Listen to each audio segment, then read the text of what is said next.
gue ngapain ya? Apa gue aha?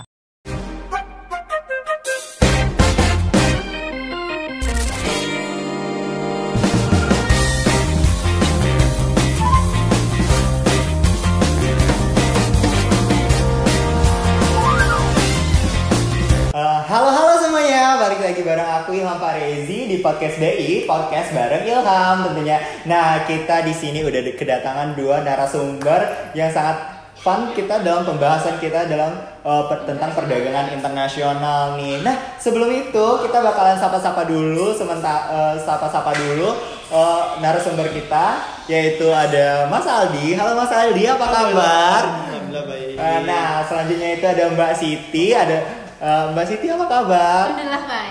Nah, narasumber kita ini hadir di sini untuk membahas tentang perdagangan internasional sesuai dengan tema kita yang tentunya bakalan juga berdampak terhadap produk-produk lokal dan juga UMKM nih teman-teman. Nah, teman-teman sedikit aku jelaskan tentang perdagangan internasional itu adalah salah satu hal yang penting nih teman-teman ternyata di dunia ini gitu dalam berjalannya suatu sistem internasional di mana perdagangan internasional juga mendukung adanya kerjasama dan juga pemenuhan kebutuhan di suatu negara nih teman-teman. Negara melakukan perdagangan internasional sebagai salah satu upaya bagi negara untuk memenuhi kebutuhan mereka teman-teman, memenuhi kebutuhan negara dan kebutuhan teman-teman tentunya. Nah, di sini kita udah kedatangan narasumber tadi yang kita akan berbincang tentang perdagangan internasional yang berdampak terhadap lokal. Nah, pertama itu ada dari Mbak Siti yang bakalan bahas tentang perdagangan internasional dan kerjasama internasional Indonesia dengan berbagai negara dalam hal perdagangan internasional. Nah, dan tentunya ada juga Mas Aldi yang akan kita berbicara tentang UMKM kan. Nah, UMKM dan produk lokal nih teman-teman. Mungkin kalau barang-barang Bang Aldi ini kayaknya udah bertebaran banget di seluruh Sumbar ini kayaknya teman-teman. Oke, amin. Nah, pertama aku ada pertanyaan nih untuk Mbak Siti. Nah, Mbak Siti, aku mau nanya nih tentang perdagangan internasional itu apa sih sebenarnya yang melatar belakangi negara melakukan perdagangan internasional itu gitu, Mbak Siti. Nah, jadi kan seperti yang udah dibilang Ilham tadi kan perdagangan internasional ini sebenarnya berguna bagi negara yang misalnya dia tuh tidak bisa memproduksi barang tertentu untuk ya mencukupi masyarakatnya lah. Jadi dia membutuhkan negara lain untuk mencukupi barang-barang masyarakat yang ada di negara itu. Jadi misalnya kita Indonesia ini mungkin kekurangan bahan chip atau semacam itu, mungkin kita bisa kerjasama sama Taiwan mungkin untuk memenuhi itu. Seperti handphone juga kita pasti otomatis kita membutuhkan chip-chip yang itu ya. Jadi karena kita mungkin tidak bisa memproduksinya sendiri, jadi kita mungkin melakukan perdagangan internasional kerjasama sama satu negara itu. Nah, oke. Wah, aku udah paham banget. Aku bertambah ilmu aku tentang perdagangan internasional nih teman-teman. Nah, aku mau satu lagi nih pertanyaan untuk Mbak Siti. Mbak Siti, kalau melihat fenomena sekarang nih Mbak Siti yang banyaknya barang-barang murce itu apakah salah satu dari dampak kerjasama internasional juga atau perjanjian internasional gitu Bu Siti? Nah, jadi tema kita itu kan perjanjian perdagangan internasional ya. Yeah. Jadi kan sebenarnya perjanjian perdagangan internasional ini kan mengatur interaksi ekonomi suatu negara dengan negara lain kan. Yeah. Nah, jadi mungkin contohnya barang murah tadi. Misalkan dulu kita ada Shopee. Nah, Shopee ini kan e-commerce ya. Jadi barang-barang murah yang dari luar, misalnya barang Cina masuk ke e-commerce kita, gitu Shopee. Nah, jadi mungkin warga kita ini lebih suka membeli barang-barang murah. Nah, dimana otomatis yang barang-barang murah ini kan lebih murahan Cina ya. Jadi kita tuh lebih memilih barang-barang Cina karena dia lebih murah. Kayak gitu Mbak Siti. Nah, dari kalau sudut pandang Mas Aldi sebagai pelaku UMKM dan juga berkecimpung dalam melihat UMKM dan produk lokal nih Mas Aldi. Nah, kalau Mas Aldi sendiri melihat hal-hal kayak gini kan pertebaran produk murah gitu, terutama produk impor malahan gitu kan. Itu kan bakalan berdampak ke UMKM tentunya kan Mas Aldi. Nah, gimana nih pendapat Mas Aldi tentang hal itu, Mas Aldi? Untuk persebaran produk impor terutama udah di Indonesia ini udah merajalela ya. Memang persaingan di Indonesia sekarang perdagangan khususnya terutama di sektor antara produk lokal dengan internasional itu memang lagi sengit gitu. Apalagi ditambah sejak adanya TikTok Shop juga gitu kan, selain Shopee, TikTok Shop itu yang menggunakan sistem affiliate tanpa sedia toko atau gimana. Itu tuh memang berdampak banget ya terhadap UMKM. Terutama kayak contohnya aja di Tanah Abang sekarang ini udah banyak UMKM tuh yang bahkan gulung tikar atau beralih ke online tanpa toko gitu. Nah, aku juga mau nanya nih Mas Ali, apakah UMKM itu bisa melakukan hal yang sama nih kayak membuka e-commerce juga atau melakukan hal itu secara online atau daring gitu Mas Ali? Oh, tentu bisa gitu kan. Nah, sekarang tuh itu juga plusnya dari digital, di era digital marketing sekarang nih. Jadi para UMKM ini nggak harus berjualan itu secara langsung face to face, mood to mood gitu. Tapi sekarang udah bisa via online karena kan emang di saat ini tuh udah di era digital marketing ya, udah 4.0 kan, udah mau beralih juga ke 5.0 yang bahkan menggunakan AI sekarang.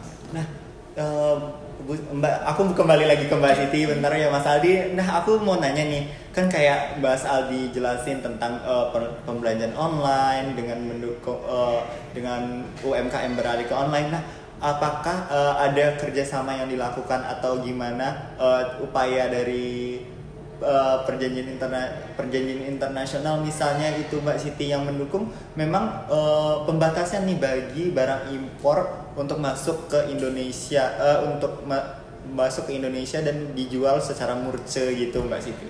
Nah, jadi kan mungkin ini bahasa lainnya mungkin bisa kayak dumping ya. China ini melakukan dumping terhadap produknya gitu kan. Jadi dia tuh menjual barang-barang murah ke luar negeri. Tapi sebenarnya kenapa dia bisa menjual barang murah nih? Karena mereka tuh melakukan produksi berlebihan. Jadi agar produk mereka itu tidak terbuang gitu aja, mereka mengimpor barang mereka tuh ke luar negeri dengan harga yang murah. Nah, itu yang terjadi pada e-commerce misalnya Shopee gitu kan. Nah, jadi barang-barang murah itu yang banyak yang masuk, otomatis apalagi produk kita ini mungkin tidak sebanding ya harganya sama produk-produk Cina misalnya karena lebih murah. Nah, jadi kita yang sebagai konsumen ini mungkin lebih memilih barang murah dong untuk belanja gitu kan, apalagi belanja banyak gitu. Nah, jadi kita tuh ya lebih tertarik ke barang-barang murah yang lebih berkualitas mungkin oke juga. Nah, jadi ya itu mungkin dumping yang dilakukan oleh Cina. Nah, ada beberapa negara yang melakukan mungkin seperti anti dumping yang diatur pada pasal 6 GATT 1994 tuh. Jadi dia tuh memberikan hak kepada anggota WTO untuk melakukan anti dumping. Nah, anti dumping ini mungkin bisa dilakukan seperti menetapkan bea cukai masuk untuk produk-produk yang masuk ke negara kita. Nah, jadi kan mungkin barangnya udah murah nih, cuman dengan bea masuknya mahal, otomatis kan harganya mungkin agak lebih mahal sedikit. Nah, otomatis kita nih mungkin lebih tertarik untuk membeli produk lokal jadinya. Nah, jadi negara mungkin Indonesia bisa menetapkan anti dumping gitu. Gitu. Nah, kalau Mas Andi ini udah dijelasin sama Mbak Siti tentang anti dumping itu kan. Kalau menurut Mas Aldi sebagai UMKM, kalau misalnya Indonesia menetapkan anti dumping tuh terhadap produk-produk asing gitu yang lebih murah dari produk lokal, itu mendapat keuntungan yang lebih nggak sih atau ada benefit atau misalnya kalau anti dumping bakalan ada nih menghambat produksi kita gitu, secara kita juga membutuhkan barang asing dari mereka gitu kan? Nggak literally jadi nggak full ya, kita emang menerima dampaknya secara langsung, tapi justru kalau aku melihat kalau memang ada anti dumping justru positif lah dampaknya ke UMKM harusnya gitu. Gimana? Karena otomatis yang para importir itu otomatis mereka bakal menaikkan juga harganya atau gimana mereka mensiasatinya. biar anti dumping ini salah satu memang langkah kayaknya cukup tepat untuk menstabilkan harga pasaran di Indonesia mungkin. Gitu. Aku mau nanya juga nih, sebelumnya itu ada nggak kayak upaya pemerintah dalam reach out UMKM agar nggak kalah nih sama barang dari luar gitu? Iya. Sekarang pemerintah Indonesia tuh memang lagi fokus sih, terutama untuk UMKM nih, untuk kayak ekspor impornya tuh emang lagi diperbesar sekarang peluangnya. Maka memang pemerintah tuh masih lagi banyak buka kesempatan untuk UMKM, terutama yang komoditas dari produk lokal, kayak misalkan di Sumatera Barat kayak kopi Solo Rajo gitu kan ya, itu tuh emang udah diekspor, udah ya kalau nggak salah memang udah ke tahap ekspor atau gimana gitu. Bahkan songket dan rendang kayak contohnya di Sumatera Barat nih memang udah banyak yang memegang pasar internasional. Nah itu kayaknya upaya dari pemerintah untuk untuk mensiasati UMKM ini biar bisa go internasional. Ditambah lagi sekarang di era digital ini. Nah, aku mau nanya juga nih untuk upaya yang signifikan dilakukan sama pemerintah Indonesia. Apakah sumber daya kita nih? Aku mau nanya sumber daya gitu. Secara sumber daya, apakah Indonesia memadai untuk melakukan hal itu gitu, Mas Andi? So far. Karena pemerintah udah melihat itu, tentu itu hal emang berpotensi gitu. Apalagi di zaman era presiden yang sekarang nih kayaknya beliau fokus untuk hilirisasi ya. Masuk break tiba-tiba. Untuk fokus hilirisasi, dan ya salah satunya diharapkan juga bisa melihat ke UMKM-nya juga gitu. Nah, memang sih udah banyak kayak dari Bank Indonesia juga udah fokus ke hilirisasi produk lokal UMKM, kayak produk-produk mentawai, bahkan kebudayaan pun sekarang juga ikut dihilirisasi. Wah, keren ya upaya budayaan atau kayak jatuhnya kayak wisata-wisata lokal gitu. Itu bahkan udah secara nggak langsung ya diimpor lah, namanya sekarang digital kan udah gampang. Nah, aku mau nanya lagi ke Mbak Siti nih tentang nah kan Indonesia kayak udah melakukan di dalam lokalnya. Kalau Indonesia ini lakukan ke luarnya gitu, adakah gitu perjanjiannya atau gimana upayanya gitu dalam mencapai hal itu gitu, Mbak Siti? Mencapai tujuan yang tadi gitu. Oh, upaya pemerintah. Iya, lewat perjanjian. Lewat perjanjian atau gimana? Ada nggak? Nggak search. Perjanjian yang dilakukan GPA tadi aja bahas. Apa? Aku sih pernah dengar, kalau nggak salah pemerintah ngelakuin perjanjian itu di TikTok kalau nggak salah ya. Dengan TikTok Indonesia juga udah ngelakuin perjanjian terkait produk-produk Cina yang masuk Indonesia itu kan udah dibatasi. Yang kemarin tuh isu TikTok sempat mau ditutup. Nah, kan bisa dibuka kembali kan dengan perjanjian tertentu. Kayak kalau nggak salah dengan gandengan dengan e-commerce lokal, Goto. Itu mungkin ya kalau melihat dari perjanjian. Macam itu, Pak Aldi. Nah, juga aku pernah baca tentang salah satu perjanjian internasional yang memang juga menguntungkan nih untuk UMKM nih.